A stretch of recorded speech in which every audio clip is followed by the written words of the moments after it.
ฮอดห้านฮอดฮอแล้วบัดนี้มาเบิ่งเอาเด้อผู้ใดอยากได้ห่าง3ระบบ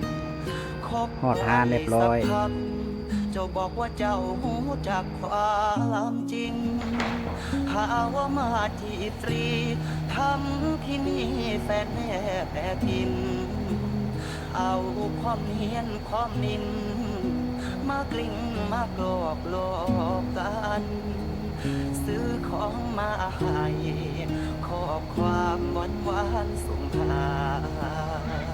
เลิกนานแวะมาได้ยำก็มาแบ่งปัน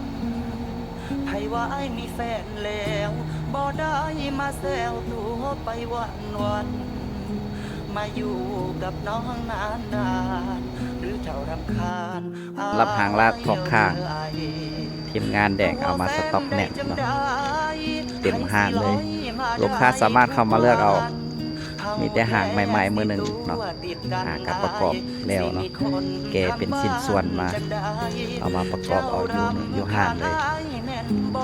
มักรุ่นใดมาเบิ่งเอาเนาะสต็อกแน่นมีหางแก3ระบบแล้วก็หางแกยกดำทอกข้างธรรมดาตัวนี้มีแก3ระบบแกตู้ได้เด้อตัวนี้นี่เนาะสลักหลอกตู้แล้วก็มีฝาเฮาตัวนี้เป็นประกอบเป็นแบบนี้เนาะประกอบเป็นแบบนี้ทอกข้างแล้วก็เป็นถังคอกแล้วก็แกตู้ทินเนอร์ได้เอามาสต็อกไว้แน่นเลยลูกค้าท่านใดสนใจเข้ามาเบิ่งตัวจริงเนาะสถานที่อยู่บ้านหอสร้างเมืองนาไซทองนครหลวงจันทร์ราคาแตกต่างกันน้อยเดียวเนาะคือแบบนี้ตัวยกด้ามธรรมดาแบบนี้ยกด้ามธรรมดาแบบนี้นี่เขาขายแต่ 18,000 เนาะตัวนี้นี่ 19,500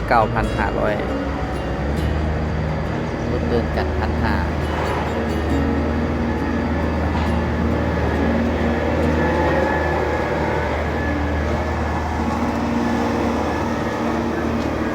ไม่ว่าจะเป็นหัวลากก็ยังสต็อกแน่นเนาะ10 ล้อก็มีเลย10 ล้อเอามาคันหนึ่งเนาะเนี่ย10 ล้อโฮโว371ปี 2023ครับ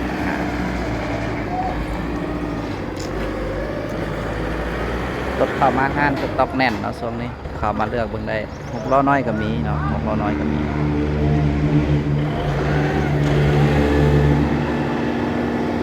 สนใจติดต่อหาแดง99148846